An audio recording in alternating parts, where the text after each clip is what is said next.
जैसा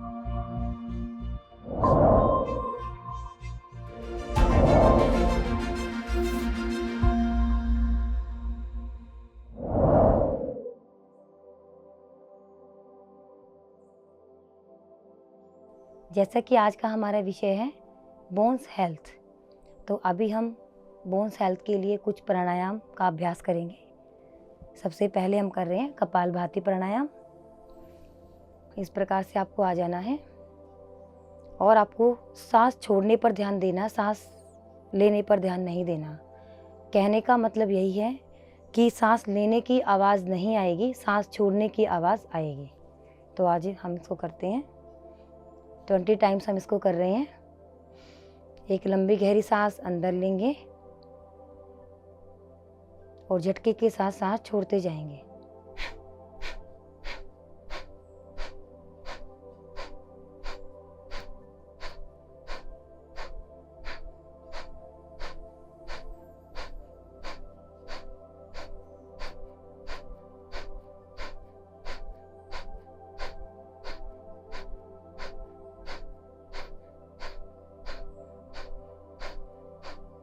रिलैक्स। इसको आप 20 टाइम्स 30 टाइम्स या अपने अकॉर्डिंग, आपकी जो भी क्षमता है उसके अकॉर्डिंग आप इसको टाइम टू टाइम बढ़ाते चले जाइए। एक बार और इसका अभ्यास करते हैं।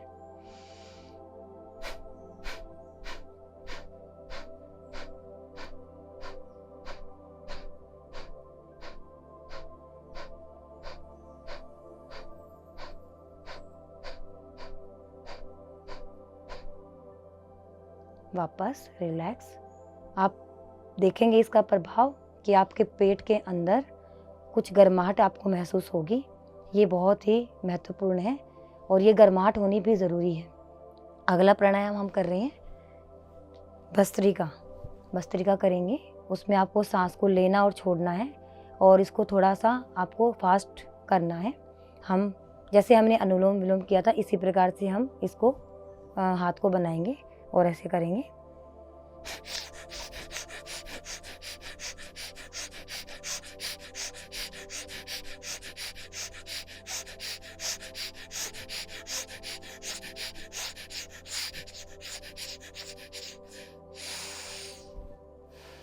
रिलैक्स। इसको करने से आपको बहुत ही रिलैक्स मिलेगा, लेकिन जिनका बीपी हाई है उनको इतनी तेज़ी से इसको नहीं करना है और वो उसको अवॉइड करें तो ही अच्छा है। फिर से करते हैं इसका अभ्यास।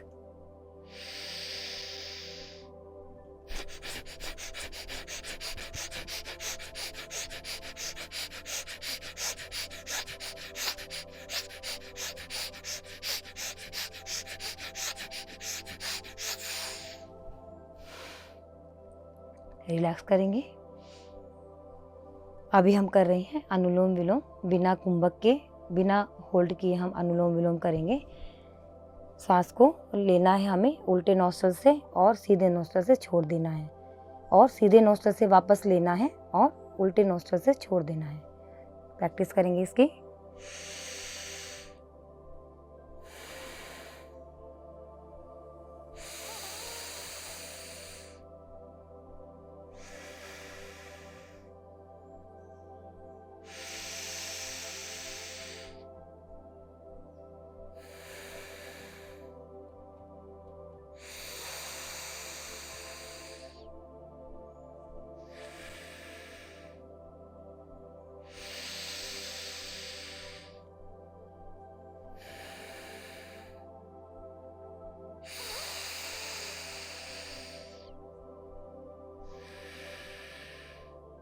एक बार और।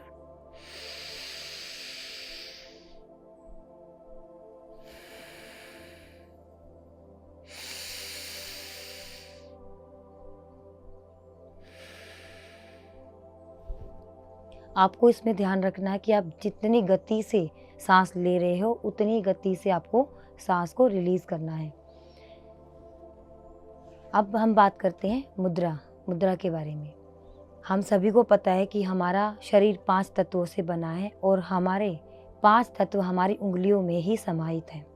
अब इनको बैलेंस करने के लिए अगर हमारे सभी तत्व बैलेंस हो जाएं तो हमारा शरीर प्रॉपर तरीके से काम करेगा और हमारा शरीर में जितने भी अंग हैं या हमारे शरीर के जितने भी ऑर्गन्स हैं वो प्रॉपर तरीके से काम करेंगे।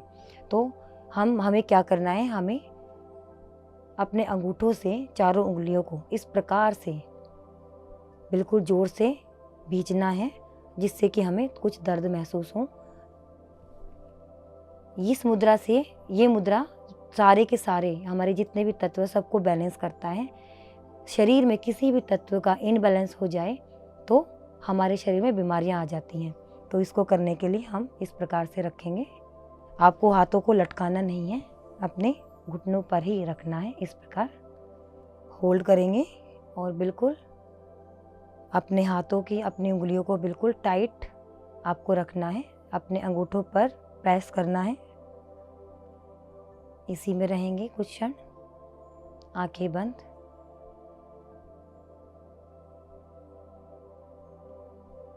लंबी गहरी सांस अंदर लेंगे और लंबी गहरी सांस बाहर। दीर्घ श्वास अंदर और बाहर। सांस अंदर और सांस बाहर।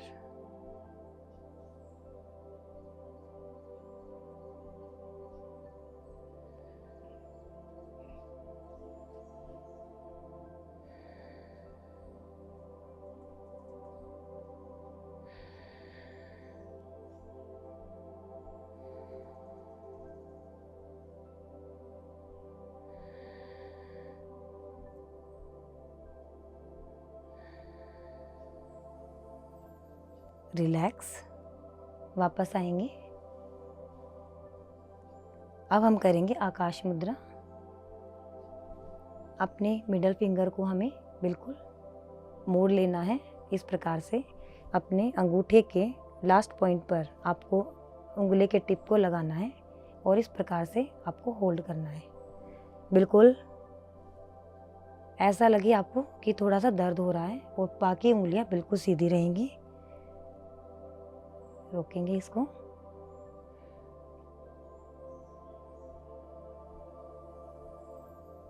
बिल्कुल शांति से हल्केपन को महसूस करेंगे।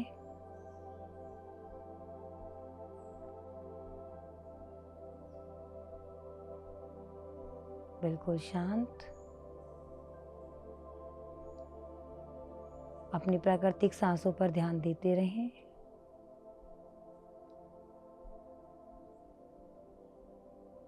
नॉर्मल ब्रीथिंग के साथ हमें इस मुद्रा को करना है।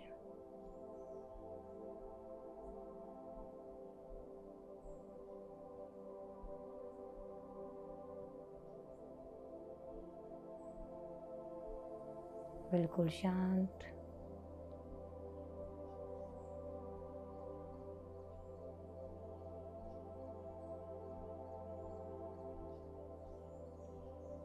एक मिनट और, अभी हमें इसी मुद्रा में रहना है।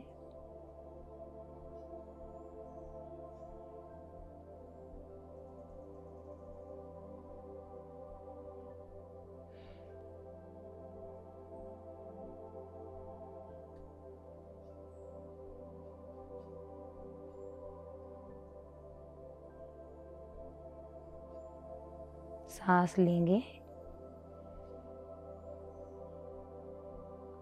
आंतरिक कुंभक के साथ होल्ड करेंगे और रिलीज। एक बार और।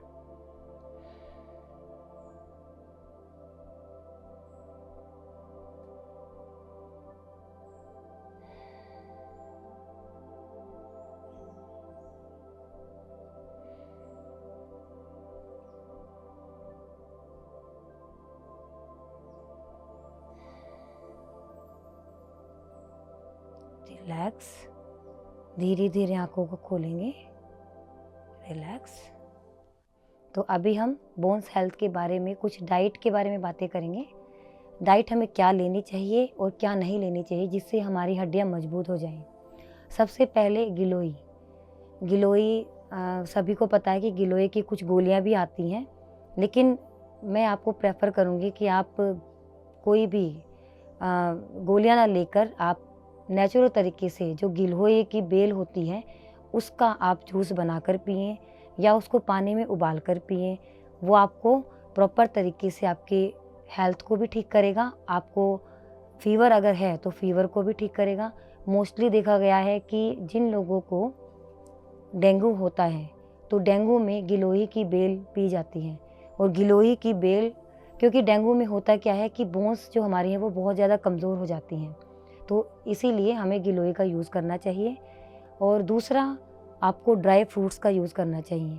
ड्राई फ्रूट्स में आप बहुत सारी चीज़ें आती हैं, जैसे बादाम हो गया, मुनक्का हो गई, तो इन सब चीज़ों को आप भिगोकर अगले दिन आप या तो उसका जूस बना सकते हैं, आप उसको दूध के साथ भी जूस बना सकते हैं या आप पानी के साथ भी उसका जूस बना सकते हैं। तो इसके साथ ही आप एक चीज़ का यूज़ कर सकते हैं, मखाने। मखाने आपको क्या करना है, मखानों को लेना है और उन मखानों को आपको देसी घी, अगर गाय का घी आपके पास है तो आप उसी में हल्का सा घी में उसको फ्राई करेंगे और फ्राई करके उसको आप खाएंगे तो वो भी आपकी हड्डियों के लिए बहुत ही महत्वपूर्ण होता है। और साथ ही गूंद बहुत लोगों को नहीं पता होगा कि गूंद होता क्या है।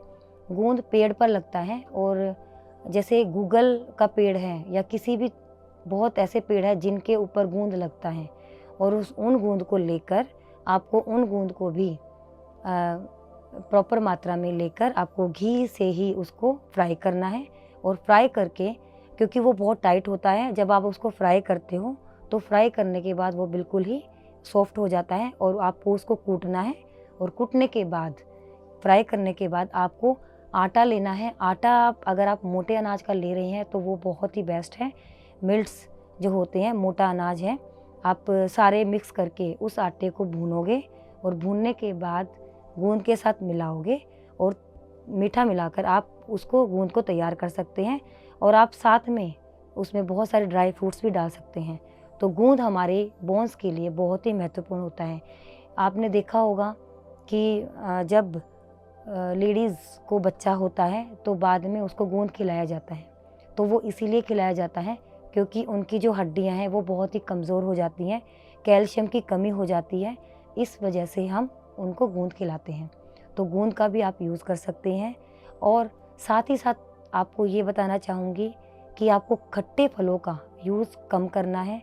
जिनको गठिया बाह हो चुका है या जिनको रीढ़ की हड्डी में प्रॉब्लम है, जिनके जॉइंट्स में दर्द रहता है, तो उनको खट्टे फलों का बिल्कुल भी यूज़ नहीं करना। खट्टी चीज़ों में आपको कुछ भी नहीं लेना है। नींबू हो गया, आंवला हो गया, इन सब चीज़ों को अवॉइड करना है। और साथ ही साथ आपको बाहर की चीज़ें बिल्कुल भी नहीं खानी है, क्योंकि बाहर की चीज़ें खाने से भी आपके बोन्स में प्रॉब्लम आ जाती है और आपकी हड्डियां गलने लगती हैं। तो आप हो सके तो अपने घर पर ही प्रॉपर तरीके से डाइट लें और पानी खूब पिएं। कई बार देखा है कि घुटनों में बहुत प्रॉब्लम हो जाती है, घुटनों में कईयों से घुटने मुड़ते नहीं हैं और कईयों से घुटनों में इतना ज़्यादा पेन होता है और स्वेलिंग आ जाती है और डॉक्टर सीधे यही बोलते हैं कि आपको ऑपरेशन कराना है। तो वो ना कराने के बजाय आप कुछ आसनों का अभ्यास करें और व्यायाम लगातार करते रहें। आज का सुविचार, जीवन में अगर खुश रहना है तो उन चीज़ों पर ध्यान दें जो आपके पास है, ना कि उन चीज़ों पर जो दूसरों के पास है। धन्यवाद। BMC हिंदी